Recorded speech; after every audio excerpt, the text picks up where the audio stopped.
একটা পর্দাওয়ালা নারী ছোট ছোট বাচ্চা নিয়ে ঘর করে, স্বামী বড় অসুস্থ, সন্তানগুলোর চুলায় খানা নাই, ঘরেও কোনো আয়োজন নাই। একদিন আর 2 দিন আর 3 দিন সন্তানগুলো এক পর্যায়ে কান্নায় ক্ষুধার তৃষ্ণায় পাগল হয়ে যায়। সন্তান মা যতই কষ্ট করুক না কেন, মা সন্তানের কান্না সহ্য করতে পারে না। মা বাবায় না খাইয়া সময় কাটায়, সন্তানের না খাওয়াইয়া কাটাইতে পারে না। ওই আল্লাহর আবেদা বান্দি, ওই আল্লাহর বান্দি এক পর্যায়ে এতটা নিঃস্ব, সন্তানের আর খানাও দিতে পারে না, কামাই রুজিও বন্ধ হয়ে গেল। এক পর্যায়ে সন্তান মাটিতে গড়াগড়ি খায় আর কান্না করে, খানা কেমনে দিবে? মায়ের কলিজাটা ফেটে যায়, নিজে না খাইয়া মরতে রাজি, বাচ্চার কান্না সহ্য করতে পারি না। আল্লাহর বান্দি নামাজ পড়ে কান্না করে, দোয়া করে, হে আল্লাহ, সন্তানের কান্নার কয়দিন শুনাইবা, একটা রাস্তা তুমি খুলিয়া দাও। আল্লাহর বান্দি এক পর্যায়ে হঠাৎ তার অন্তরের মধ্যে একটা চিন্তা চলে আসলো, আমার বাড়ি থেকে একটু দূরে অন্য গ্রামে একটা টাকাওয়ালা বসবাস করে, যদিও লোকটার আখলাক ভালো না, তবে ওখানে যাইয়া আমি নিরুপায় হইয়া বাচ্চার জন্য কিছু টাকা ধার নিয়ে আসি, আমার বাচ্চার খানার আয়োজন করব। আমি যদি পারি কাজ করে আস্তে আস্তে টাকাগুলো আদায় করে দেব। মা পেরেশান হইয়া চিন্তা করে ওই বড় লোকের বাড়ি চলে গেল। ওই বড় লোক টাকাওয়ালা ঠিক, কিন্তু চরিত্র বড় খারাপ। এই পর্দাওয়ালা আল্লাহর বান্দি বড় লোকের বাড়ি দাঁড়াইয়া ডাক দিয়া কয়, ও পর্দাওয়ালা নারী, আমার দরজায় কেন আসছো? আল্লাহর বান্দি চোখের পানি ছেড়ে কাঁদে আর ডাক দিয়া কয়, সাহেব, বেয়াদবি মাফ করবেন, আমি বড় অসহায় গরিব, বাচ্চাগুলো কান্না ক্ষুধার তৃষ্ণায় চোখের পানি ছেড়ে কান্না করে, একবেলা খানা দিতে পারি না, মা হইয়া কান্নাও সহ্য করতে পারি না। ও ভাই, যদি একটু আপনি দয়া করতেন, আমাকে কিছু টাকা ধার দিবেন, আমি আপনার টাকা আস্তে আস্তে দিয়া দিব, কামাই রুজি করিয়া। আল্লাহর বান্দা ওই যুবক ডাক দিয়া কয়, টাকা দিব, তবে আমাকে টাকা ফেরত দেওয়া লাগবে না, তবে আমার একটা শর্ত যদি মানিয়া নাও, আমি টাকার বান্ডেল দিয়ে দিব। বলে, কি শর্ত? বলে, তুমি যদি আমার থেকে টাকা নাও, 1 রাতের জন্য তোমার দেহ আমাকে দিবা ব্যবহারের জন্য ফ্রি। মহিলা চিন্তায় পড়ে গেল, সন্তানের কান্না সহ্য করা যায় না, কাপড়ের আঁচল দিয়া চোখের পানি মুছে কি করবো, সন্তানের কয়দিন আমরা খাওয়া রাখবো, চিন্তা ভাবনা করিয়া আল্লাহর উপরে ভরসা করিয়া বলে, আমাকে টাকা দাও, আর তুমি যদি চাও আমার দেহটা তুমি উপভোগ করবা, আমি রাজি হয়ে গেলাম। কিন্তু মনে মনে কাঁদে, হে মালিক, তুমি কুদরতের দ্বারা ইজ্জতের হেফাজত করিও। ওই আল্লাহর গোলাম, আখলাক চরিত্র নষ্টওয়ালা টাকার মালিক এই কথা শুনে বড় খুশি, টাকার বান্ডিলটা হাতের মধ্যে দিয়া বলে, চলো। তার অন্দর মহলের মধ্যে ঢুকাইয়া একটা রুমের মধ্যে নিয়ে বসাইয়া টাকার বান্ডিল পাশে রাইখা দরওয়াজা জানালা বন্ধ করে দিল। এরে নবীর উম্মত, ওই মহিলার গায়ে এখন হাত লাগায় নাই, টাচ করে নাই, কিন্তু ওই গুনাহগার বান্দা দেখে মহিলা বসে বসে হাউমাউ করে কান্না করে আর চোখের পানি মুছে।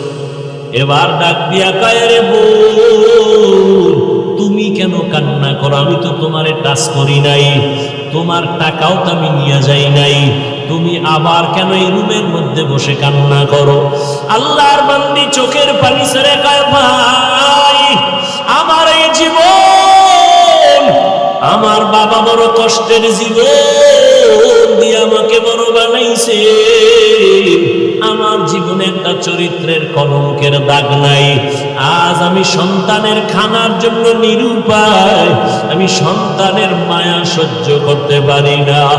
একটা মা সন্তানের দূরে রেখে যত ভালো খানা ঘরে তৈরি হয় মা কখনো মুখে দেয় না। সন্তানের চিন্তায় বড় ব্যস্ত, আমি মা ভালো খাবো না জানি সন্তান কত কষ্টে জীবন কাটায়। মা ডাক দিয়ে কয়, রে ভাই তুমি আমার শরীরের মধ্যে টাচ করো নাই, আমার জীবনে আমাকে কোনো বেগানা টাচ করে নাই। আজ আমার কপাল এত খারাপ, আমার সন্তানের খানা ক্ষুধার তৃষ্ণা আমি বাধ্য হইয়া তোমার সামনে আছি। তোমাকে দেখি তুমি দরওয়াজা জানালা বন্ধ করেছো, কিন্তু আমি তো ভয় পাই আমার মা দুনিয়ার কেউ দেখবে না, তবে আমার আল্লাহর দেখার দরজা কেমনে বন্ধ করবা? আমার আল্লাহ তো কোরআনে ওয়াদা করেছেন, ফাইনামা তুআল্লু ফাসাম্মা ওয়াজহুল্লাহ। ওরে বান্দা তুই কই দৌড়াইতেছো? যেদিকে যাবি সেদিকে আমি আল্লাহ হাজির।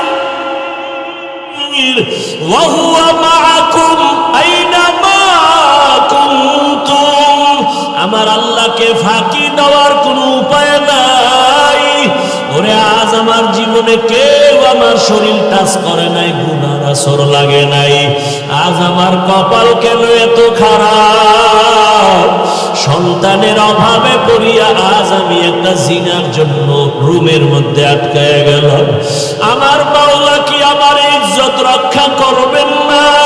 মহিলার কান্না এত বিভোর, রহমতের নবী হাদিসে ঘটনা উল্লেখ করেছেন।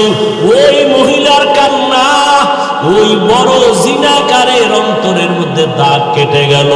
ওই জিনাকার একটা চিৎকার দিয়া কয়, ও আল্লাহর বান্দি, তোমার জীবনে কেউ টাচ করে নাই, এমন জায়গায় তুমি আছো, এখন আমি টাচ করি নাই, মাত্র আমি একা। তোমার শরীরে একজন ব্যক্তি টাচ করার জন্য রুমে ঢুকাইলাম। একজনের কারণেই যদি তুমি আল্লাহর আযাবের ভয় পাও, তো আমি বান্দা তো জীবনে একটা না দুইটা না কত শত শত জিনা করেছি। আমার এই চোখ দিয়ে কত জিনা করেছি, জবান দিয়ে জিনা করেছি। মনে হয় যেন আমার পশমের গোড়ায় গোড়ায় গুনার আগুন লাগানো। এই জীবনে কত অন্যায়, কত অন্যায়, এই জীবনে কত বেগানার সাথে কথা বলেছি। আমি একজন আর দুইজন না কত শত গুনাহ করেছি, জিনার শিকার করেছি। ওরে তুমি যদি এক জায়গায় আইসা এখনই কান্না করো আল্লাহর ভয়, আমার তো গলায় রশি লাগাইয়া কান্না করা দরকার। ও আমার কলিজার যুবক, ওরে আল্লাহর বান্দি যদি এত ভয় কান্না করে, আর ওই যুবক যদি তওবার জন্য তৈরি হইয়া যায়, ওরে যুবক কান্না করে বলে, ও বোন, টাকার বান্ডিল নিয়ে যাও, আর আমাকে দেওয়া লাগবে না, আমি তোমার শরীরে আর কাজ করব না, তুমি তোমার চরিত্র সতীত্ব নিয়ে তুমি যাও, সন্তানের মুখে গিয়া খানা দাও, আমি আর তোমার শরীরে হাত লাগাবো না। তবে তোমার মনে হইল তুমি আল্লাহর পেয়ারা বান্দি, আমার মনে হইল তুমি বড় আবেদা, বড় সালেহা, বড় ইবাদত করনেওয়ালা, তুমি বোধহয় তাহাজ্জুদ পড়ো বলে হা, তুমি বোধহয় পর্দা করো বলে হা, কয় আমি গুনাহগারের জন্য একটু দোয়া করিও। ওরে তুমি যদি আমার মাওলার জাহান্নামের আযাবের ভয় যদি তুমি কান্না করো, জানি না ওই জাহান্নাম জানি কত ভয়ঙ্কর, আল্লাহর আদালত না জানি কত ভয়ঙ্কর। মহিলা বলে, হ্যাঁ আল্লাহর আযাব বড় বড় ভয়ঙ্কর। কিয়ামতের ময়দানে আমার আল্লাহ সেদিন রাগ নিয়ে আওয়াজ দিবেন, লিমানিল মুলকুল ইয়াউম লিল্লাহিল ওয়াহিদিল কাহ্হার। আল্লাহ পাকের কুদরতি রাগের আওয়াজে হাসরের ময়দানটা থরথর করে কেঁপে উঠবে। ওরে গুনাহগারেরা পাগলের মতো চিল্লাইবে। নবী বলেন সব নবীরা পর্যন্ত বেকারার হয়ে যাবে। আল্লাহ পাক আবার আওয়াজ দিবেন, ওয়ামতাজুল ইয়াউমা আইয়ুহাল মুজরিমুন। ও জিনাকারেরা, ও বেনামাজিরা, ও গুনাহগারেরা, আজকে আমি আল্লাহ আমার গোলামদের ডান হাতে আমলনামা দিয়া জান্নাতে পাঠাইয়া দিব। তোমরা যারা গুনাহগার, নেককারদের থেকে আলাদা হও। গুনাহগারেরা নেককারদের থেকে আলাদা হইতে চাইবে না। তখন আমার আল্লাহ আরো রাগ হইয়া এমন ভাবে কুদরতি একটা বাঁচনি দিবে, গুনাহগারেরা জাহান্নামে চিটার মতো উড়িয়া উড়িয়া গিয়া জাহান্নামের দরজায় গিয়া দাঁড়াবে। আমার আল্লাহ আওয়াজ দিবে, রে ফেরেশতা, নেককারদেরকে ডাইন দিকে লাইনে দাঁড় করাও। আমি ডান হাতে আমলনামা দেব। আমলনামা দেওয়ার পর ডান হাতের আমলনামা যারা পাবে, এরা হাসতে হাসতে জান্নাতের মেহমানখানায় চলে যাবে। আর আল্লাহ যাদের বাম হাতে আমলনামা দিবেন, ওই আল্লাহ এমন রাগ করে বলবে, ও ফেরেশতা, এই বেনামাজি নাফরমান আমি আল্লাহর দেওয়া নিয়ামত কম ভোগ করে নাই। আমার দেওয়া পানি, আমার দেওয়া চাঁদের আলো, সূর্যের আলো, আমার দেওয়া সব নিয়ামত, ওরে আমি আল্লাহ ওরে ঘুমের থেকে না উঠাইলে কোনোদিন সজাগ হতে পারত না। এই বান্দা আমার নিয়ামত পাওয়ার পর আমার দেওয়া চক্ষু দিয়া বেগানার দিকে তাকাইছে। আমার দেওয়া জবান দিয়া আমি আল্লাহরে ডাকি নাই।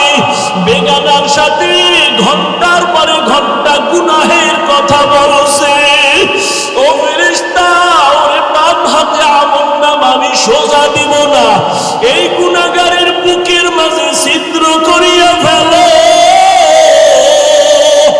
বুকের মাঝে ছিদ্র করিয়া বাম হাত বুকের মাঝে ঢুকাইয়া পিঠের থেকে বের করো।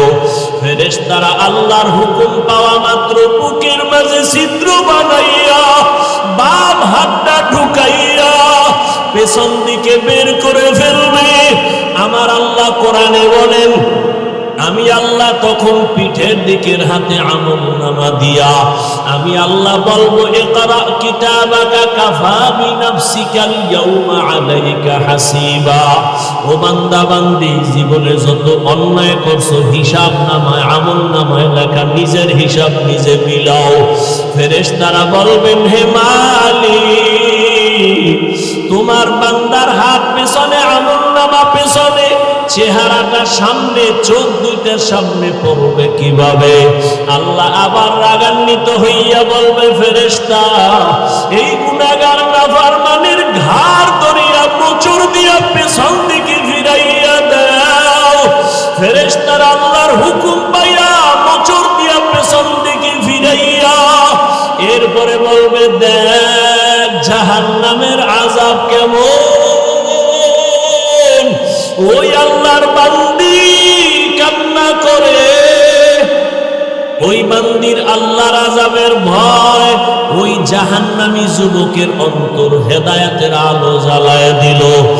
ওই বান্দির কথায় পড়িয়া ওই জিনাকার যুবক বলে, আমার জন্য দোয়া করিও, আমি আর কোনোদিন জিনা করব না। এমন ভাবে তওবা করিয়া রাতের বেলা সেজদায় গিয়া কান্না শুরু করলো, আল্লাহ আমি তোমারে চিনতে পারি নাই। ও আল্লাহ, তোমার দেওয়া নিয়ামত খাইয়া কত গুনাহ করেছি। ওরে ওই কবরে আমার আজকে দুনিয়াতে টাকা পয়সা বাড়ি গাড়ির অভাব নাই, কিন্তু আজকে আমার মরণ হয়ে গেলে আমি একা। আমার ডানে মাটি বামে মাটি আর কিছুই নাই। সাদা কাপড়ের প্যাকেট বানাই আমারে কবরে রাখবে।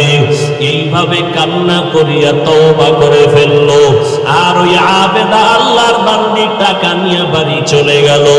ওই জাহান্নামী জিনাকার এমন ভাবে তওবা করে ফেললো, কিছুদিন অসুস্থ থাকিয়া দুনিয়া থেকে আল্লাহর বান্দা বিদায় হয়ে গেল।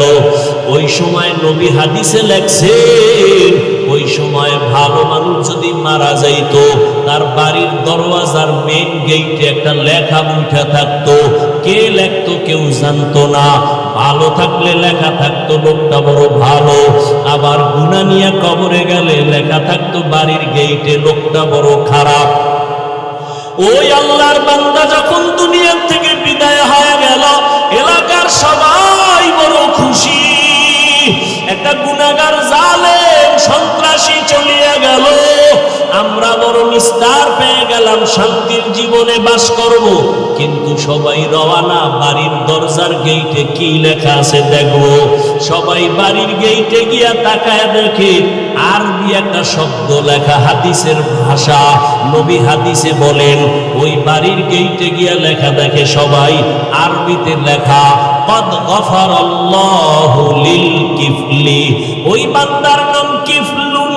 ওই বান্দার কিফলি নামের বান্দার নামে আরবি লেখা, কদ গফারাল্লাহু লাকা লিল কিফল।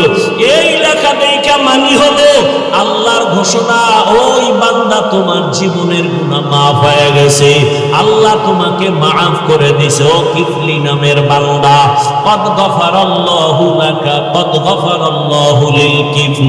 এই লেখা দেখা মানুষ পেরেশান হয়ে গেল।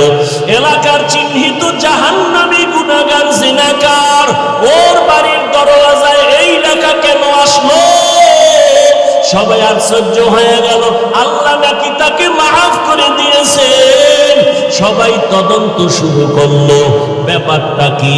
খুঁজতে খুঁজতে খুঁজতে খুঁজতে পাইল ওই আবেদা মহিলার ঘটনা। সবাই মহিলার বাড়ি চলে গেল, মহিলাকে আইনা ওই বাড়ির দরজায় দাঁড় করাইয়া এরপরে সব ঘটনা শুনলো। মহিলা ডাক দিয়া কয়, আমি আল্লাহর একজন গুনাহগার বান্দি, জীবনে আমার শরীর কেউ টাচ করে নাই, বেগানা। আমি চোখ দিয়া কোনো বেগানা দেখি নাই, আমি গুনাহ করি নাই। সন্তানের ক্ষুধার তৃষ্ণা মিটাইতে এই জিনাকারের বাড়ি আসছি, টাকা দেওয়ার শর্তে আমারে রাতের বেলা ব্যবহার করবে। আমাকে রুমের মধ্যে যখন ঢুকাইছে, আমি কান্না শুরু করে দিছি আল্লাহর আযাবের ভয়, আল্লাহর আযাবের ভয়। আল্লাহ কোরআনে ওয়াদা করেন, যারা আমার আদালতে দাঁড়াইয়া হিসাব দেওয়ার ভয়, যারা গুনাহ থেকে নিজেকে বাঁচাবে, তওবা করবে, আল্লাহর কাছে বলবে, হে মালিক, আমার মতো গুনাহগার কেউ না, আজকে থেকে তওবা করলাম, আর চোখের গুনাহ করব না, জবানের গুনাহ করব না, হাতের গুনাহ করব না, অন্তরের কল্পনায় গুনাহ করব না। ও এলাকার মা বোনেরা, ও বৃদ্ধ বাবাজিরা, ও কলিজার যুবক বাবারা, একটু চিন্তা করো, গুনাহ করতে করতে যদি তুমি লাগাতার করো আর না ছাড়ো, এই গুনাহর চরিত্র তোমার সন্তানের মধ্যে চলে যাবে। সন্তানও দিন দিন খারাপ হতে থাকবে। তোমাকে দেখাইয়া গুনাহ করা লাগবে না, গোপনে যদি গুনাহ করো সন্তানের মধ্যে ওই গুনাহর আসর চলিয়া যাবে। এই জন্য এখনো সময় আছে, তওবা করে নাও। ও পর্দার আড়ালের মা বোনেরা, আল্লাহর কাছে তওবা করে। আপনার মতো কত মা, কত বোন এখনো নামাজ ছাড়ে না, বেপরদায় চলে না, স্বামীর মাল নষ্ট করে না, মোবাইলে চরিত্র বিক্রি করে না। ও বাবাজিরা, ও যুবক বাবারা, এখনো কি তওবা করবা না? আল্লাহর আযাবের ভয়, হিসাব দেওয়ার ভয়। জীবনে তো গুনাহ কম করো নাই, গুনার খবর আমার মা বাবা আপনজন কেউ জানে না। আল্লাহ জানিয়াও রাগ করে সম্মানের জায়গা থেকে ফালাইয়া দেয় নাই।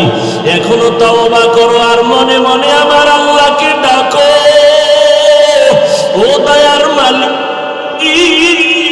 জীবনে কত গুনাহ করেছি আমার কেউ জানে না, মাওলা তুমি জানিয়া রাগ কইরা সম্মানের জায়গা থেকে ফালাইয়া দাও নাই।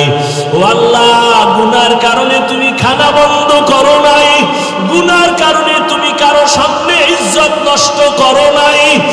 আজকে থেকে তওবা করলাম, আর গুনাহ করব না। দুনিয়াতে একটা বেতের বাড়ি সইতে পারি না, একটা মশার কামড় সইতে পারি না। ওরে গুনাহ নিয়ে কবরে গেলে জাহান্নামের গরম, ওই কবরে মাটির চাপ, সাপ বিচ্ছুর কামড় কেমনে সহ্য করবা? তওবা করার মতো যদি কারো অন্তর তৈরি হয়, গুনার কারণে দিলটা পাথর, চোখে পানি নাই, অথচ আল্লাহ কোরআনে বলেন সুম্মা কাসাত কুলুবুকুম মিন বাদি যালিকা ফাহিয়া কাল হিজারা আও আশাদ্দু কাসওয়া ওয়া ইন্না মিনাল হিজারাতি লামা ইয়াতাফাজ্জারু মিনহুল আনহার ওয়া ইন্না মিনহা লামা ইয়াশাক্কাকু ফায়াখরুজু মিনহুল মা ওয়া ইন্না মিনহা লামা ইয়াহবিতু মিন খাশিয়াতিল্লাহ ওয়া মাল্লাহু বিগাফিলিন আম্মা তা'মালুন। আল্লাহ কোরআনে বলে, ও মানুষ, তোদের কলব কেন এত শক্ত? পাথরের থেকেও কি শক্ত হয়ে গেল? অথচ জাহান্নামের আযাবের ভয়, কত পাথর কান্না করে ঝর্ণা ধারা প্রবাহিত করেছে, ওই যে পাথরগুলো পানি ফেলে ঝর্ণার মতো। আল্লাহ কোরআনে বলে, ওরা পানি ফেলে না, জাহান্নামের আযাবের ভয় কান্না করে। কিছু পাথর আছে টক টক করে পানি ফালায় আর কাঁদে, আবার কিছু পাথর আছে জাহান্নামের ভয়ে ফেটে যায়, এক জায়গা থেকে আর এক জায়গায় পড়ে যায়। আল্লাহ কয়, মানুষ এত খারাপ কেন? তোমার কলম কি পাথরের থেকেও শক্ত? পাথর যদি জাহান্নামের ভয় কান্না করে, তোমার চোখে কেন পানি আসবে না? ও আল্লাহর বান্দারা, 2 ফোঁটা চোখের পানি পাঠাও। ওই মা বাবার জন্য 2 ফোঁটা চোখের পানি ফেলো। গুনার কথা স্মরণ করে কান্না করো। কান্না যদি না আসে, যাদের চোখে পানি, তাদের থেকে দোয়া নাও। আল্লাহর কাছে বলতে থাকো, হে মালিক, জীবনে শয়তানের ধোকায় পড়ে কত নামাজ ছাড়লাম, দাড়ি কাটলাম, বেপরদায় চললাম, মা বাবার সাথে বেয়াদবি করলাম, ভাইয়ের সাথে, ভাইয়ের সাথে, বোনের সাথে, মুরব্বীদের সাথে, ওলামায়ে কেরামের সাথে, শিক্ষকের সাথে। আজকে থেকে তওবা করে নিলাম, আল্লাহ, জীবনে আর কোনোদিন মা বাবার সাথে বেয়াদবি করব না, ওস্তাদের সাথে, শিক্ষকের সাথে, ওলামায়ে কেরামের বিরোধিতা করে গুনাহগার হব না। মা বাবার দোয়া নিয়া, মুরব্বীদের দোয়া নিয়া, বড়দের দোয়া নিয়া আর গুনাহ থেকে ফিরে থাকবো। আর কোনোদিন দাড়ি কাটবো না, নামাজ ছাড়বো না, বেপরদায় চলবো না। আল্লাহর কাছে 2 ফোঁটা চোখের পানি ছেড়ে দাও। ওরে কান্না যদি না আসে, ডানে বামে তাকায় দেখো কার চোখে পানি।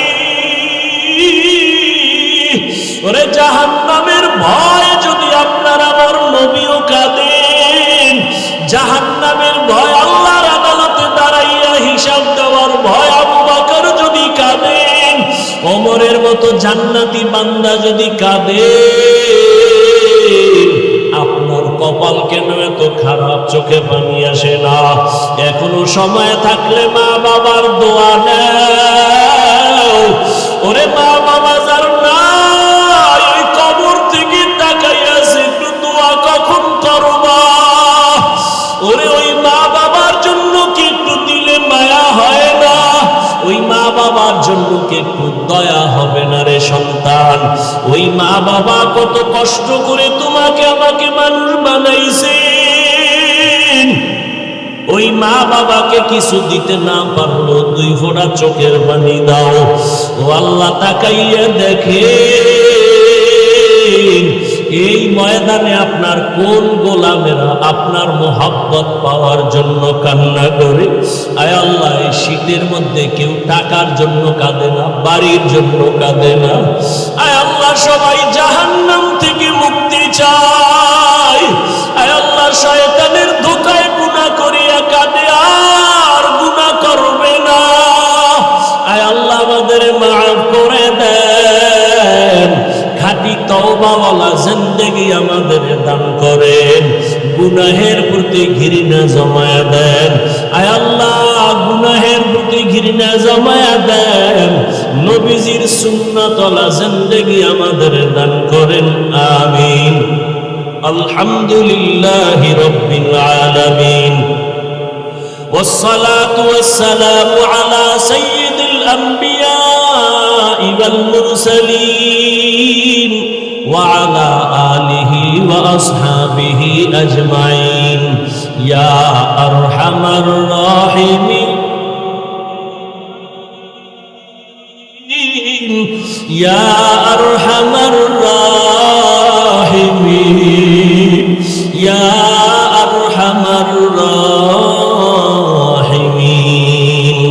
رب ارحمهما كما ربياني صغيرا رب ارحمهما كما ربياني صغيرا اللهم إنك عفو كريم تحب العفو فاعف عنا اللهم إنا نسألك رضاك والجنة ونعوذ بك من سخطك والنار اللهم إنا نعوذ بك من البرص والجنون والجذام وسيء الأسقام উদয়ার মালিক এই ময়দানের দিকে কুদরতের নজর দিয়া তাকায় দেখে আপনার বান্দা উলামায়ে কেরাম মুরব্বি হাজী সাহেব কত ব্যবসায়ী চাকরিজীবীরা হাত উঠাইলেন আয় আল্লাহ পর্দার আড়ালে কত মা কত বোনেরা হাত তুলেছেন আমার কলিজার কত যুবক কত ছাত্র ভাই আপনার দরওয়াজায় হাজির এই গভীর রাত্রে বাড়িওয়ালাদের দরজাগুলো বন্ধ হয়ে গেছে ও আল্লাহ আপনার দরওয়াজা তো বন্ধ নাই আমরা সবাই তওবার নিয়তে আপনার দরওয়াজায় আসছি গুনাহ করিয়া জীবনটা নাপাক করেছি আর গুনাহ করব না রে আল্লাহ আর গুনাহ করব না রে আল্লাহ এ জীবনে না করিলাম বান্দেগি গুনাহ করে কাটাইলাম জিন্দেগি গুনাহ করে কাটাইলাম জিন্দেগি তওবা করে আবার তওবা ভাঙিলাম তওবা করে আবার তওবা ভাঙিলাম অবশেষে খাঁটি তওবা করিলাম সকলেরই দরজা হইতে ফিরিয়া নবী বলেন এমন এক সমাজে আমারে পাঠাইছে আমাদের কুয়াকাটা একটা প্রসিদ্ধ জায়গা এখানে যত দর্শনার্থী বাড়ে তত গুনার আড্ডাও বাড়ে মদের আসর বাড়ে আমাদের এলাকার সব উলামায়ে কেরাম বসছেন এলাকাবাসী মিটিং এ বসছেন অমুক জায়গায় প্রস্কোয়াটার মদের আড্ডা হয় বড় বড় হুজুরেরাও বসলেন এবার এলাকার বড় হুজুর বলে চলো আমি যাই সবাই না না হুজুর আমরা যাইয়েন না কারণ ওখানের পরিবেশ কি বলা যায় না আমরা দুই একজন টুকটাক নামাজি বেনামাজি আমরা যাই পরিবেশ বুঝা নেওয়ার মতো হলে আপনারে নিব বড় হুজুর এই জায়গায় যাওয়া যায় না কারণ ও জায়গা বড় নাপাক কিন্তু মক্কার মানুষ চূড়ান্ত খারাপ প্রশ্ন এক ওখানের মানুষ এত খারাপ কেন দুই নাম্বার এত খারাপ জায়গায় আমার আল্লাহ সৃষ্টির শ্রেষ্ঠ পবিত্র ব্যক্তি রহমতের নবীরে পাঠাইলেন কেন?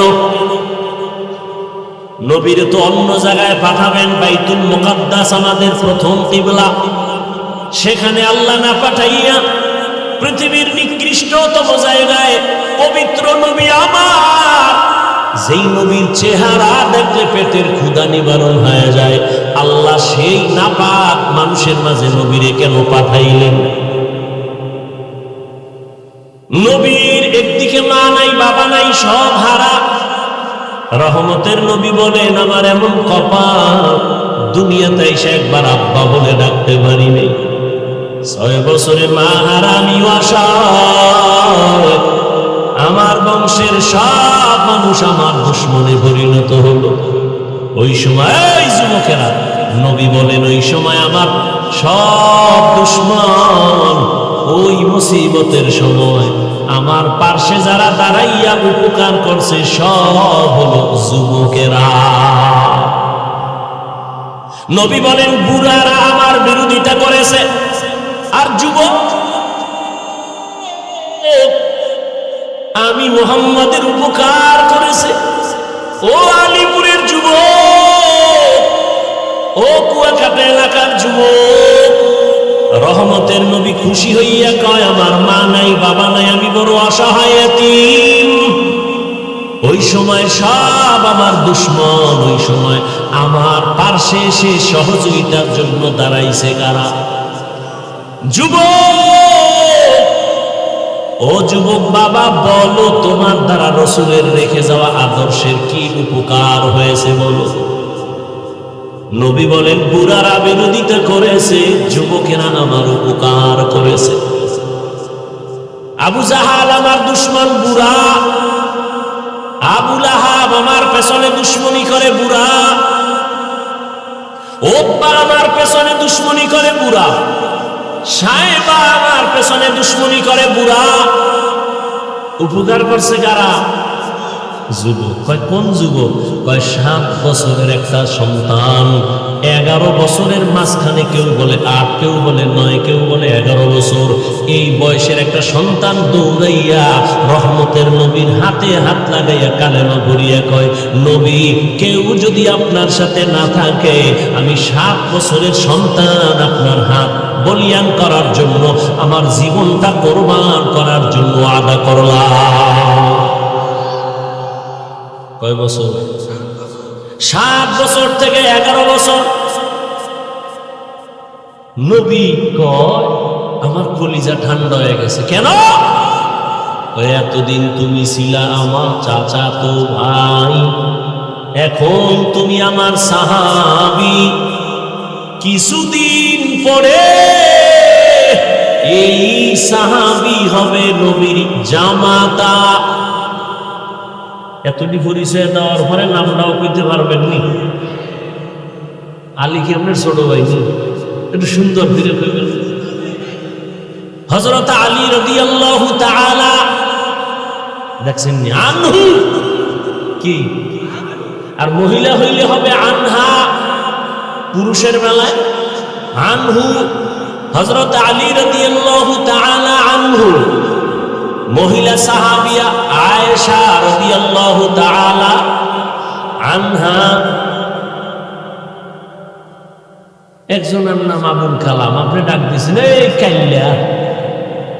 এটা সুন্দর হয়েছে। প্রত্যেকটা জিনিসের একটা আদব আছে, আদব আছে। লিকুল্লি শাইইন জিনাতুন ফিল ওয়ারা ওয়া জিনাতুল মারই তামামিল ইতামামুল আদাবি আজ খোদা খাহি মে তৌফিক আদব বে আদব মাহরুম গাশত আজ ফজলে রা। কথা কোন জায়গায় দেহে ঢুকছি মনে আসেনি? কোন একজনে কোন? হ্যাঁ, মাশাআল্লাহ মাশাআল্লাহ। ওই 9 বছরের বালক কই? সিংহাসনে বসে আছে, বৈশাই একটা ভূমিকা রাখছে, কয় জবাব পরে আগে শোন, এলেমের সম্মান এমনই হয়। ওই হযরত আলী 7 থেকে 11 বছর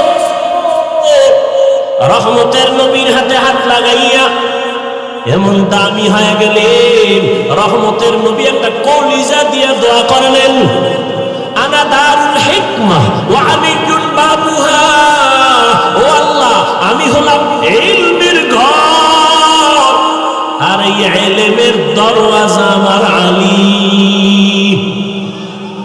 আরো আস্তে করে বলেন, কি আওয়াজ দেন? মুসলমানের একটা আওয়াজ, ঘুমন্ত মানুষ সজাগ হয়ে যাবে। ও দেশ স্বাধীন করছেন এই জন্য আওয়াজ করে দেশ স্বাধীন করিয়া নাক টেনে ঘুমাইতেছেন, আর চট্টগ্রামে আইনজীবীর গলা কাটে। হ্যাঁ, আমি ঢাকায় বলেছি, ও জাতি, মুসলমান তো স্বাধীন বলে নাক টেনে ঘুমাবে ওই দিন যেদিন হবে ইসলামের স্বাধীন। এরে যুবক, মুসলমান তো ওই দিন নাকি তাল লাগায়া স্বাধীন স্বাধীন করে ঘুমাবে যেই দিন এই ময়দানে গ্রামে গঞ্জে উলামায়ে কেরাম সিনা টান করে কোরআনের কথা বলবে, কোন সুদখোর বেনামাজির অনুমতি নিতে হবে না যেদিন। মুসলমান তো স্বাধীনভাবে ঘুমাবা সেই দিন এদেশের মসজিদ আর মাদ্রাসার কমিটির মধ্যে বেনামাজি থাকবে না যেদিন। তুকু যাওয়া সুন্নতে আহমদ কুজাবা মোহাম্মদ কাইবুয়াদন সুবতরা মান আহাব্বা সুন্নতি কওলে রাসূল মজদায়ে কানা মাই হাম কুল কবুল। শিয়াল আছে না, শিয়াল, শিয়ালের মুরগি দিছে আমানত 3 দিন। কয়দিন? শিয়াল পণ্ডিত 3 দিন মুরগি আমানত। শিয়াল কয় দোয়া চাই না ফসাই 1 সেকেন্ড তো রাখা যাবে না, জিন্দাও হইতে না মরাও হইতে না। শিয়ালের হাতে মুরগি রাখলে যেই অবস্থা হবে ভালো করে মুখস্থ করো হে মুমিন। শিয়ালের হাতে মুরগি রাখলে যা হবে, ধর্মের চাবি সুদখোর বেনামাজির হাতে রাখলে তাই হবে। সুদখোর বেনামাজির হাতে ধর্মের চাবি রাখলে ওই দশা হবে। বলেন তো রাখছে কারা? জিব্রাইল। কারা রাখছে? আমরা কিন্তু কষ্ট লাগে না? ভোটের আগের রাইতে কুত্তার পায়খানা খাইছেন টাকা বইলেন, আমরা কিন্তু কষ্ট লাগে না? স্লোগান দেন ইসলাম চাই, আর ভোটের আগের রাত্রে নাপাক টাকা খাইয়া কেবলা ঘুরে। কথা ঠিক? তো সরকারের গালি দেন কেন? দোষ তো সব আপনার।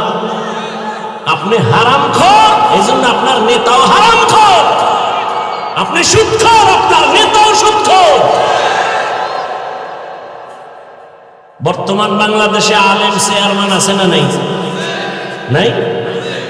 মুফতি হেদায়েতুল্লাহ আজাদী রানিং চেয়ারম্যান, বিবারি আমজাদ হোসেন আশরাফি রানিং চেয়ারম্যান আছে না? এই আলেম চেয়ারম্যান এক জায়গায় করেন আর সব বেনামাজি এক জায়গায় করেন। খোঁজ নেন উলামায়ে কেরাম কি করেছে। নোয়াখালী আছে মুরব্বী হাফিজি হুজুরের জামাতা খালিদ সাইফুল্লাহ দামাত বারাকাতুহুম, সাইকেলের মধ্যে চাল নিয়া মানুষের বাড়ি সরকারি বরাদ্দের চাউল নিজে গিয়া সাইকেলে লইয়া মেপে মেপে দিয়ে আসে। এদেশে জনগণের দায়িত্ব যদি উলামায়ে কেরাম নেয়, কিছু না পারলেও দুর্নীতি আর চুরি হবে না। উলামায়ে কেরাম আগেও যেমন ছিল এখনো আছে, সামনেও তেমন, কোনো টেনশন নেই। চেয়ারম্যানের চেয়ারের মেয়াদ শেষ, হুজুর কোনো চেয়ারের মেয়াদই নেই, আবার কিসের শেষ?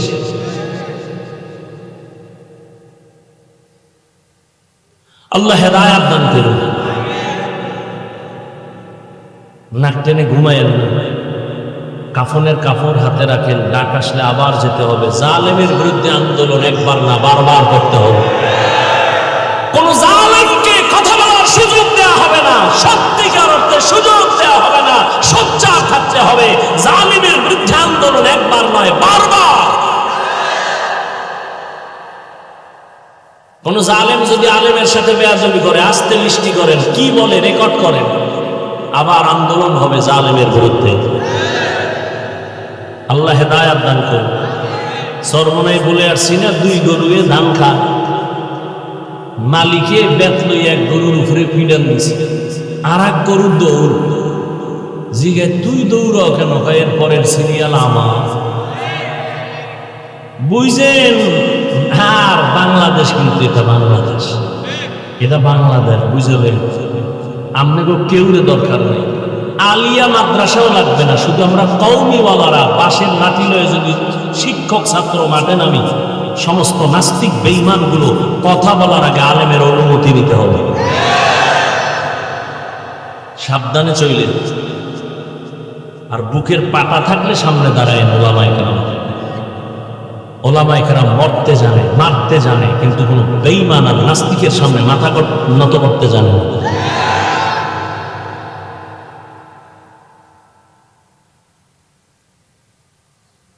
রসুল রাষ্ট্র পরিচালনা করেন নাই, আবু বকর করেন নাই, রাজনীতি নাই। ইমাম সাহেব আপনি নিরপেক্ষ থাকবেন। আমি বলি যুবকরা আবার সোজা হও, আওয়াজ দাও। ইমাম যদি নিরপেক্ষ থাকতে হয়, কমিটির প্রত্যেকটা দায়িত্বশীলকে নিরপেক্ষ থাকতে হবে। আর কমিটির দায়িত্বশীল যদি পচা ধান্দাবাজি আর চান্দাবাজি রাজনীতি করে, ইমাম সাহেব মাইক লাগায়া কোরআনের রাজনীতি করতে হবে।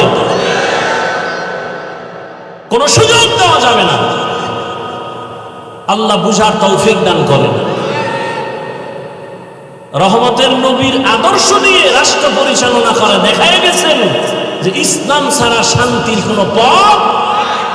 এই দুর্নীতিবাজ, চান্দাবাজার, ধান্দাবাজারা সবাই জানে ইসলামই সঠিক, মানে না কেন? মানলে তো চুরি করা যাবে না, দুর্নীতি করা যাবে না, মদের বোতল নিয়ে আড্ডা বসানো যাবে না। আল্লাহ হেদায়াত দান করুন। হযরতে আলী নবীর দোয়া পাইলেন, নবী বললেন আমি হইলাম এলেমের ঘর, আর এই ঘরের দরওয়াজাকে আলী। আলী খুব খুশি হয়ে গেলেন। আল্লাহ হযরত আলীরে এই পরিমাণ ইলম দিয়েছেন। কি পরিমাণ বলবো? ধৈর্য হবে তো ইনশাআল্লাহ। হযরত আলী আল্লাহর শুকর আদায় করেন। হে মালিক,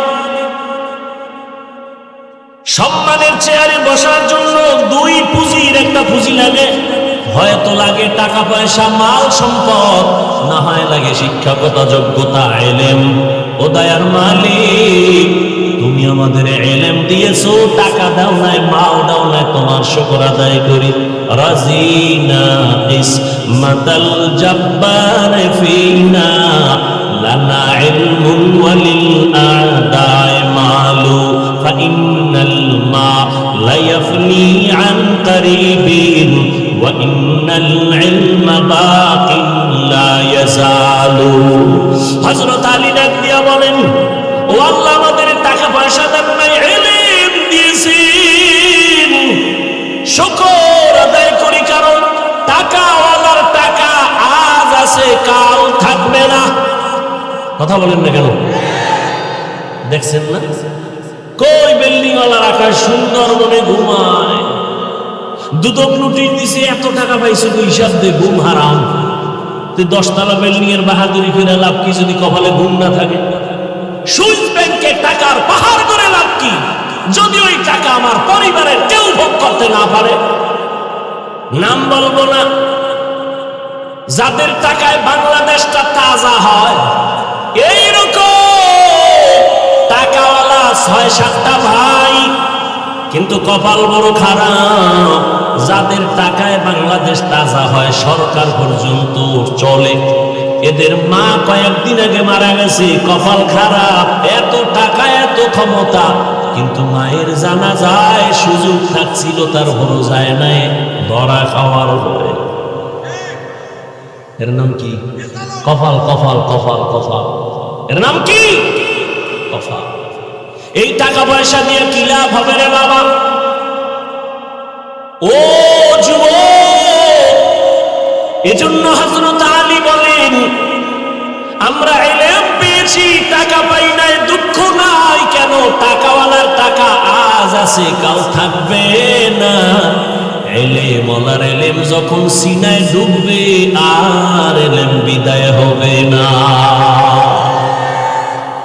ভালো করে মনে রাখবেন, টাকাওয়ালার টাকা আজ আছে, কাল থাকবে না। কোটি টাকার মালিক দেখো, অভাব হয় না দূর। গরিবে ঘুমায়, আরাম করে, মনটা বাহাদুর। ফেরাউনের লাশটা দেখো, মিশর জাদু ঘরে। খায় না মাটি, পোকা মাছি, সবাই ঘৃণা করে।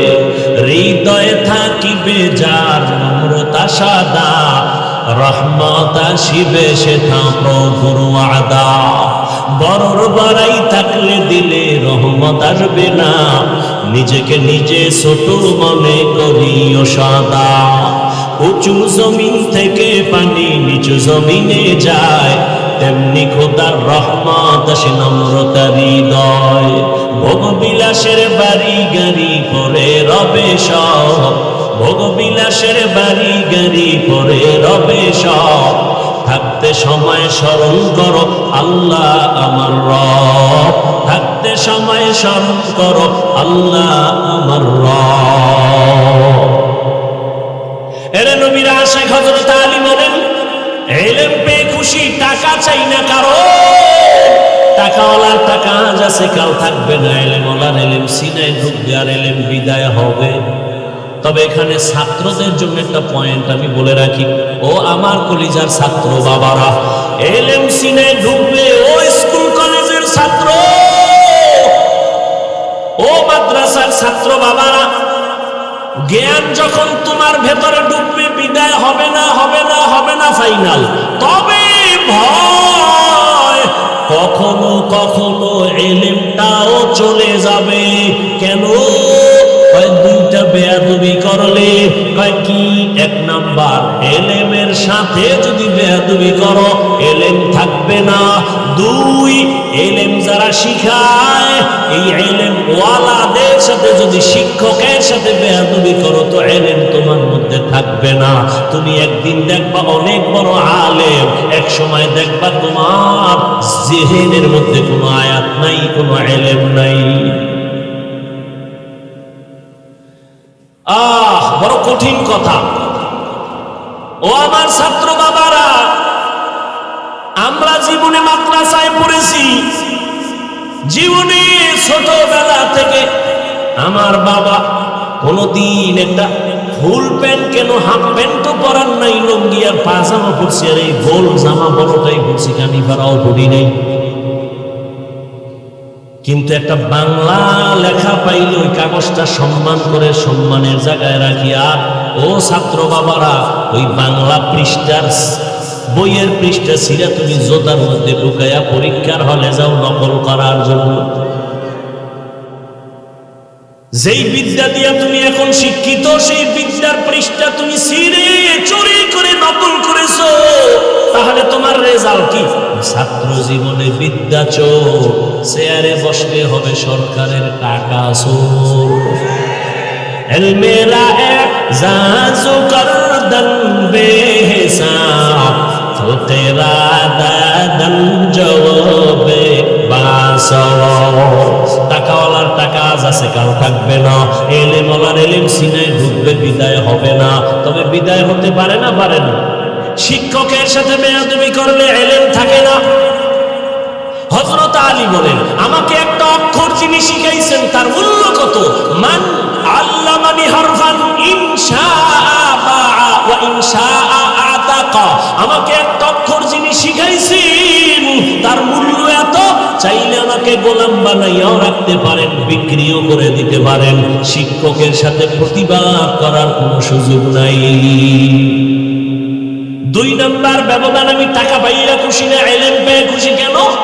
টাকাওয়ালার বয়স যত বাড়ে, টাকা যত বাড়ে, তত দুশ্মন বাড়ে, আর এলেমওয়ালার যত এলেম বাড়ে তত বন্ধু বাড়ে। ঠিক না? টাকাওয়ালার যত টাকা বাড়ে তত দুশ্মন বাড়ে। নিজের বউ দুশ্মন, নিজের মাইয়া বলা দুশ্মন। কি এই নজির বাংলাদেশে নাই? বাবার টাকা পায় না, দেয় না, টাকা নেওয়ার জন্য বাবার গলায় ছুরি ধরছে সন্তান, মাকে মেরে ফেলেছে সন্তান, টাকা দাও। এই জন্য টাকাওয়ালার যত টাকা বাড়ে দুশ্মন বাড়ে, এলেমওয়ালার যত এলেম বাড়ে তত বন্ধু বাড়ে। 3 নাম্বার, টাকাওয়ালা যত বয়স বাড়ে তত সবার ঘৃণা বাড়ে, আর এলেমওয়ালার যত বয়স বাড়ে সবার মহব্বত বাড়ে। ঠিক না? টাকাওয়ালা বুড়ো হয়ে গেছে, ছেলেও কয় মরে না কেন, তাই তো টাকা আমি পাই। মেয়েও বলে মরে না কেন, গোপনে ইমাম সাহেব রেখে একটু জালালি খতম লাগাও, বাবা যেন তাড়াতাড়ি খতমে মরে। টাকা পয়সা সব আমি বাতাসে উড়াবো। আর ইলমওয়ালা যত বুড়া হয়, বড় বড় বড় বড় মুহাদ্দিস সাহেবরা লাইনে দাঁড়ায় বড় আল্লাহ ওয়ালার জুতা সোজা করার জন্য। হযরত আলীর আল্লাহ এত জ্ঞান দান করেছেন, নবী নাই, আবু বকর নাই, খেলাফতের চেয়ারে এখন কে আছেন? ওমর। রহমতের নবী গেলেন, চলে আসলেন আবু বকর, আবু বকর চলে গেলেন, আসলেন কে? ওমর। চেয়ারের মধ্যে বসা, ক্ষমতার মসনদে বসা, পাশে হযরত আলী। হঠাৎ একদিনের ঘটনা, সামনে আদালতে একজন মহিলা আইসা দাঁড়ায় গেল, ডাক দিয়া কয়, খলিফাতুল মুসলিমিন। ওমরের তো বুঝেন কেমন বেড়া, যে শয়তান দেখলে দৌড়। যেই শয়তান আল্লাহর সাথে চ্যালেঞ্জ দিল, সেই শয়তান ওমরের দেখলে ভালায় যায়। কি পাওয়ার ওমরের! কথার আগে তরবারি রেডি। ওমরের আদালতে দাঁড়াইছে এক মহিলা, দাঁড়াইয়া বলে, খলিফাতুল মুসলিমিন, আমার বিচার করেন, আমি অপরাধী। ওমরের পাশে কে আছেন বলেন? হযরত আলী। ওমর বলে, কি সমস্যা, কি কি অন্যায় করছো? মহিলা ডাক দিয়া কয়, আমি জিনা করেছি, আমার পেটে একটা অবৈধ বাচ্চা আছে, আপনি আমার বিচার করেন, আমি অন্যায় করেছি, আমার পেটে অবৈধ একটা বাচ্চা, আমি চাই দুনিয়া আমার বিচার হয়ে যাক। এই অপরাধে আমি আল্লাহর আদালতের আসামির কাঠগড়ায় দাঁড়াতে চাই না। দুনিয়ার বিচার সহ্য করা যাবে, হাসরের বিচার সহ্য করা যাবে না। ওমর কয়, এত বড় অপরাধী জল্লাদ, তরবারি কই? আলী তাকায় দেখে যে এখন মাইরেই হলেন। হযরত আলী খলিফাতুল মুসলিমিন ওমরকে বললেন, ওই যে নবী দোয়া করছে, আলীর জ্ঞান বাড়ায় দাও, আলী আমার এলেমের দরজা। খলিফাতুল মুসলিমিন করেন কি? কয়, ওরে জবাই করুন। একটু থামেন। কেন? কয়, খলিফাতুল মুসলিমিন, এখন ওই মহিলাটাকে যদি হত্যার আদেশ দেন, মহিলা অন্যায় করেছে ঠিক আছে, কিন্তু গর্ভের বাচ্চার কি কোনো অন্যায় আছে? কয় নাই। তাহলে বাচ্চার উপরে বেইনসাফি হবে না? ওমরের মাথা ঘুরে গেছে। আলী, ফয়সালাটা আপনিই করেন। হযরত আলী বললেন, এই আম্মাজান, দিব্যি আরামে নিশ্চিন্তে আপনি বাড়ি চলে যান, বাড়ি যাইয়া আরামে খাবেন আর ঘুমাবেন। দীর্ঘদিন আপনি সন্তান রুষ্টপুষ্ট করার জন্য খানা খাবেন, সন্তান যখন দুনিয়াতে আসবে লালন পালন করে বড় বানাবেন। এক পর্যায়ে সন্তান যখন নিজের পায়ে দাঁড়াবে, এই গর্ভের সন্তান নিজের কদমে যখন চলা শিখবে, জ্ঞান হবে, ওই সময় আপনি আসবেন আদালতে, তখন আপনার একার বিচার করা হবে, সন্তানের উপরে কোনো জুলুম করা হবে না। ওমর ডাক দিয়ে কয়, লাউলা আলিউল্লাহ লাকা ওমর,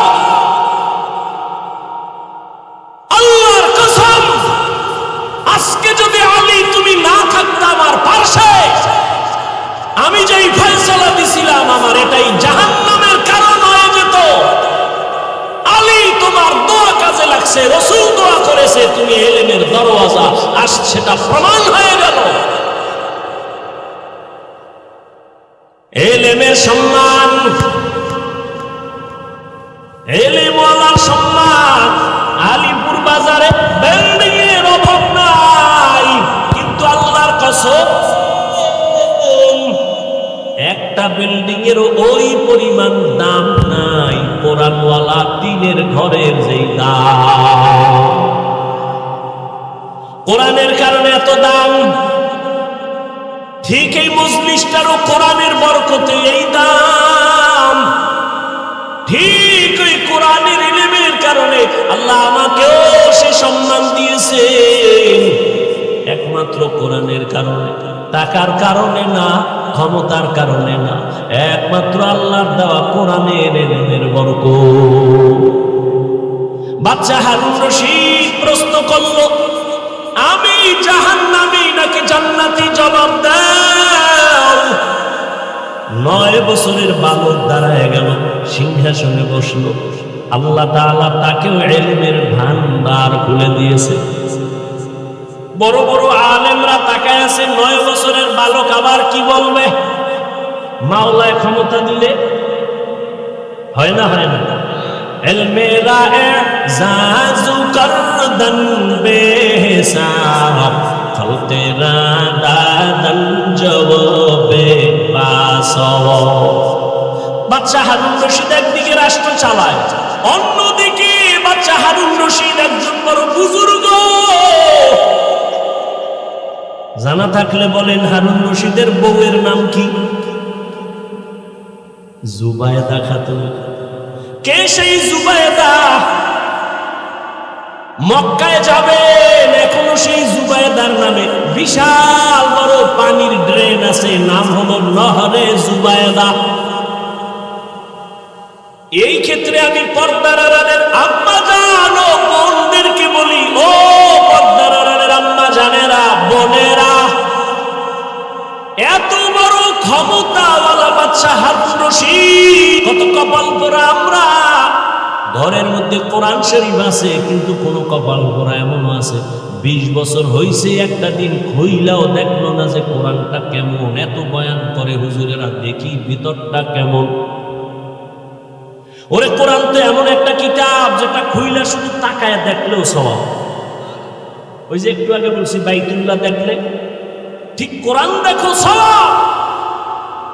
নবী বলেন, কোরআনের উপরে আঙ্গুল দিয়ে টেনে টেনে তাকাইয়া তাকাইয়া যদি কোরআন তেলাওয়াত করো, চোখের পাওয়ার কোনোদিন নষ্ট হবে না। আল্লাহর কোরআন এত মজার, যার কণ্ঠ যত সুন্দর তার তেলাওয়াত তত। দুনিয়াতে কত কথা শুনি, কবিতা শুনি, 1 বার 2 বার 3 বারের বেশি ভালো লাগে না। আর আমার আল্লাহর কোরআন যত শুনি ততই অন্তরে চুম্বুকের মতো টানে। কথা ঠিক নেই? কিন্তু কপাল বড় খারাপ, ওই কোরআন পড়ানোর জন্য বাবারও ফিকির নাই, মায়েরও ফিকির নাই। এরে আল্লাহর বান্দা, নিজে আলেম হতে পারলেন না, একটা সন্তানকে কোরআন পড়ায়ও যদি বাসায় আসলে শুনতেন, ও বাবা একটু কোরআন তেলাওয়াত কর, সূরা ইয়াসিনটা তেলাওয়াত কর। যেই ঘরে ফজরের নামাজের পরে কোরআন তেলাওয়াত হবে, সূরা ইয়াসিন তেলাওয়াত হবে, ওই ঘরের মধ্যে আমার আল্লাহ ফেরেশতা দিয়া পুরা বাড়ি পাহারা দিবে। জুবায়েদা স্বপ্ন দেখছে, বাইতুল্লাহর সামনে দাঁড়াই আছে জুবায়েদা। কেমনে দেখছে? স্বপ্নে। খুব খেয়াল করেন, জুবায়েদা খাতুন স্বপ্নে দেখে বাইতুল্লাহর সামনে দাঁড়ানো, আর সারা দেশের মানুষ আইসা জুবায়েদার সাথে অপকর্ম করে, জেনা করে। এটা খারাপ না ভালো? খারাপ দেখছে, তাই তো? স্বপ্নের ব্যাখ্যাকারী আব্দুল্লাহ ইবনে সিরিন রাহমাহুল্লাহ তার কাছে গেছে। লোক পাঠিয়ে দিছে, যাও এই খাদেমা স্বপ্নের ব্যাখ্যা নিয়ে আসো। আমি বাইতুল্লাহর সামনে দাঁড়ানো, মানুষগুলো এসে আমার সাথে অপকর্ম করে, জিনা করে। তবে স্বপ্নের ব্যাখ্যা নিতে গিয়ে আমি জুবায়দার নাম কইবা না, কইবা একজনে দেখছে। গিয়েছে খাদেমা, যায় বলে এক বড় ব্যক্তি স্বপ্ন দেখেছে, মহিলা বাইতুল্লাহর সামনে দাঁড়ানো, আর সারা দেশের মানুষ এসে তার সাথে জিনা করে। স্বপ্নের ব্যাখ্যাকারী কয় কে দেখছে, নাম কয় বলা যাবে না, কয় ব্যাখ্যাও দেওয়া যাবে না, কারণ ব্যক্তি হিসাবে স্বপ্নের ব্যাখ্যা হবে। এবার কয় নাম কয় নাম কওয়া যাবে না, বলে স্বপ্নের ব্যাখ্যা দেওয়া যাবে না। খাদেমা আমার দৌড় গিয়া কয়, ও রানী জুবায়দা খাতুন, নাম না বললে স্বপ্নের ব্যাখ্যা দিবে না। কয় যাও নাম গিয়া বলো। এবার নাম কইছে জুবায়দা, কপাল খুললে গেছে। জুবায়দা দেখছে, কয় হ্যাঁ, জুবায়দারে গিয়া জানাই, ও জুবায়দা মক্কায় এমন কিছু কাজ করবে মানুষের উপকারে, আর সারা দুনিয়ার মানুষ জুবায়দার উপকার গ্রহণ করবে। এই জুবায়দা স্বামী সরকার, দেশের দায়িত্ব, 1 টাকাও সরকারি খরচ না করে জুবায়দা নিজের টাকা ব্যয় করে মক্কা নগরীতে পানি পায় না মানুষ, পাইপ নাই, কেমনে পানি নিবে? নহর কেটে, ড্রেন কেটে নহরে জুবায়দা নামের পানির নহর করলো। এখনো সেই নহর, দেওয়াল করা নহরে জুবায়দা, পানির ড্রেন, এখনো সেই দেওয়াল আছে। সারা দুনিয়াবাসী উপকার পাইছে না পায় না? দেখছেন স্বপ্ন দেখছে কি, ব্যাখ্যা কি? আর এই স্বপ্ন দেখছে, ব্যাখ্যা হবে না কেন? যেই জুবায়দা নিজে কোরআনে হাফেজা, 100 কাজের নারী হাফেজা, 24 ঘন্টা জুবায়দা খাতুনের ঘরে কোরআনের তেলাওয়াত। আপনিও সারা রাত মোবাইলের হক আদায় করেন। কয় হ্যাঁ, কিয়ামতের দিন যদি এই উসিলায় মাওলায় মাফ করে। বউয়ের হক আদায় করতে পারি না, মাইয়ার হক পারি না, ছেলের হক পারি না, মোবাইলের হক আদায় করতে কোনো টেনশন নাই। সেদিন এক চোরা আমার কান্দে হাত দিয়ে একটা ছবি তুলতে এসে, কয় হুজুর একটা সেলফি যদি আল্লাহ উসিলায় মাফ করে। পাগল ছবি তোলার জন্য, সরকারি প্রয়োজন ছাড়া, মদিনার অর্ডার ছাড়া ভিন্ন কোনো কারণে ছবি তোলা 1000 কোটি বার হারাম, কবিরা গুনাহ। বাথরুম দা বাইর হইছি, দেই হ্যাঁ একজনে খারাই রয়েছে। আমি কি তুই ভিতরে আইলি না কেন? তোর এত শখ ছবি তোলা। মরার সময় মোবাইলটা কাফনের ভিতরে নিবি, কবরে যখন ফেরেশতা আইবে বলবি আগে সেলফি, পরে প্রশ্ন। মোবাইল নিয়ে মর।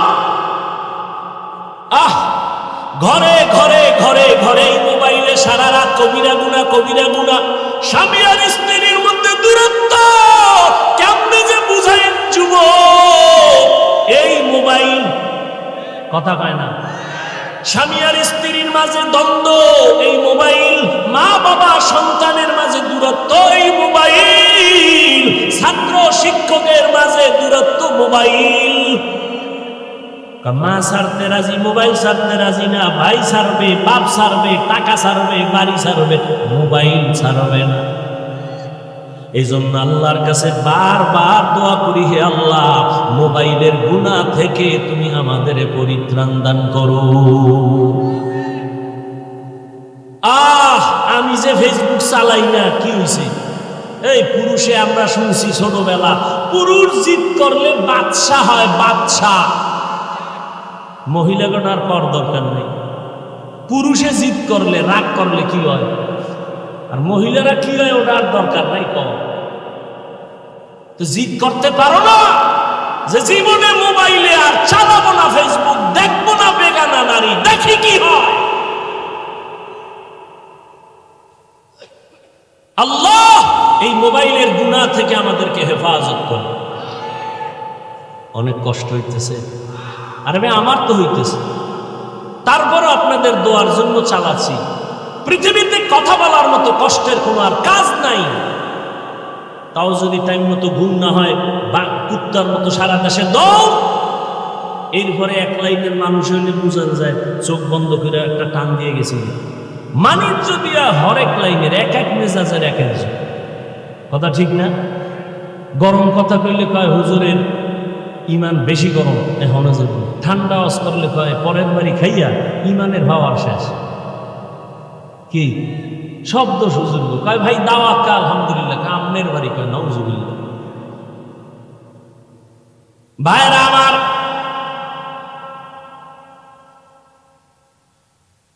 জুবায়দা খাতুনের এই কোরআনের বরকত, এইবার 9 বছরের বালক মনে আছে সিংহাসনের মধ্যে বসে আছেন। এবার বাচ্চা ডাক দিয়া কয়, ও বাচ্চা হারুন রশিদ। আবার বলে হারুন রশিদ তো এমন জ্ঞানী, রাস্তা দিয়া যাইতেছে দেখে এক বুড়া, এই বুড়ারা ঘুমাইতেছে। জীবনে তো কম ঘুমান নাই। আর বাঙালিতে আমি রাত্রে ঘুমায় না, ওই যে একটু আগে বললাম সারা রাত মোবাইলের হক আদায় করে ঘুমায় সকালে। কি সারা রাত মোবাইল মোবাইল মোবাইল। কয়জন আল্লাহর বান্দা বুকে হাত দিয়ে বলতে পারবে যে মোবাইল আমার হাতে আছে, চোখের গুনাহ হয় না, জবানের গুনাহ হয় না, কানের গুনাহ হয় না, অন্তরের কল্পনার গুনাহ হয় না, মোবাইল চালায়। এত বড় চ্যালেঞ্জ কয়জনে দিতে পারবে? যে দিতে পারবে আল্লাহ শপথ সেই জমিনের বড় বুজুর্গ। যে বলতে পারবে আমি মোবাইল চালাই কিন্তু চোখের গুনাহ হয় না, আমি টাচ মোবাইল চালাই, ক্যামেরা মোবাইল চালাই কিন্তু আমার হাতের গুনাহ হয় না, অন্তরের গুনাহ হয় না, সে এই জমিনের বড় বুজুর্গ।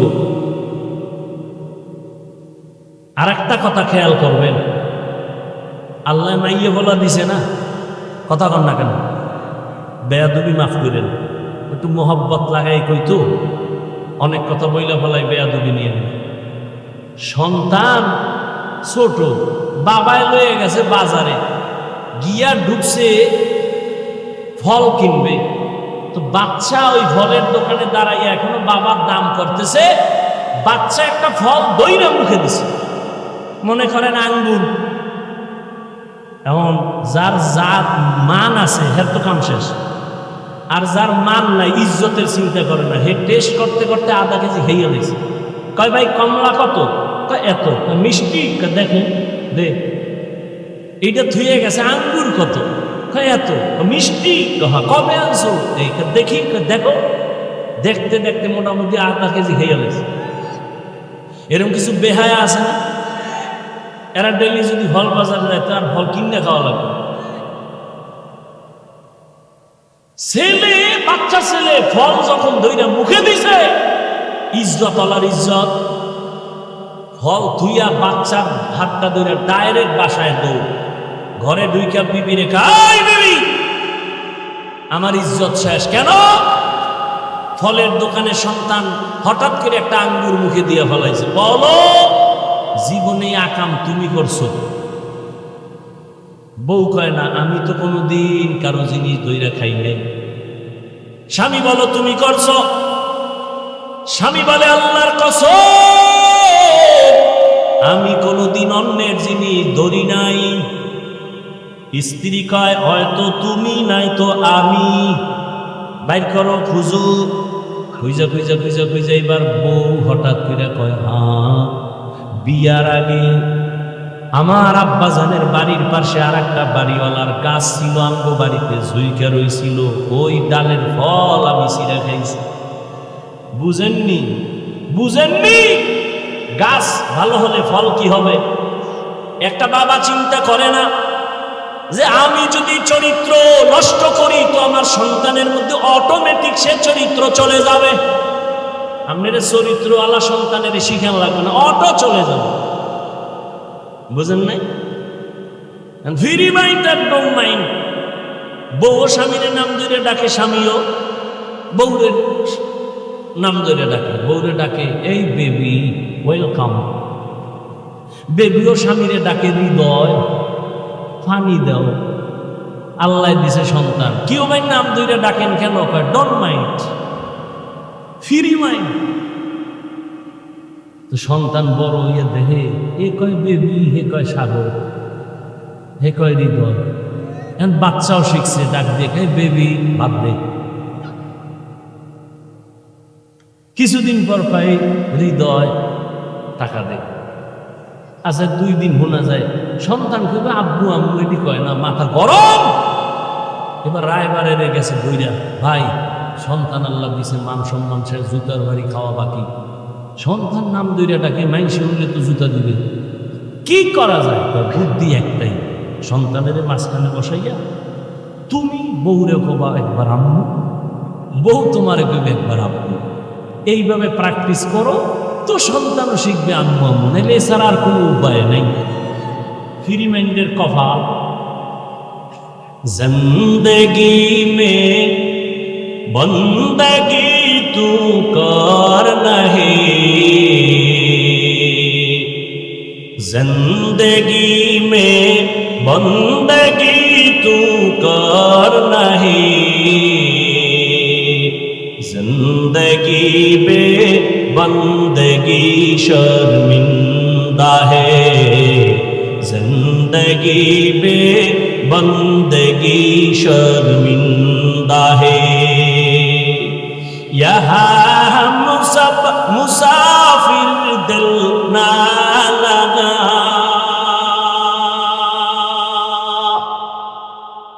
यहाँ हम सब मुसाफिर दिल ना लगा,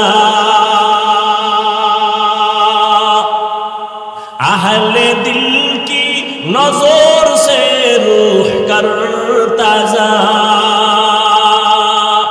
शाह दौलत सब फकीर गर नेक ने है, शाह दौलत सब फकीर गर नेक ने है, जिंदगी में बंदगी तू कर नहीं, जिंदगी में बंदगी तू कर नहीं, जिंदगी पे बंदगी शर्मिंदा है, जिंदगी पे बंदगी शर्मिंदा है। এরে নবীর উম্মত, 9 বছরের বালক ডাক দিয়া বলেন, ও বাদশা, প্রশ্নটা কি আবার করেন?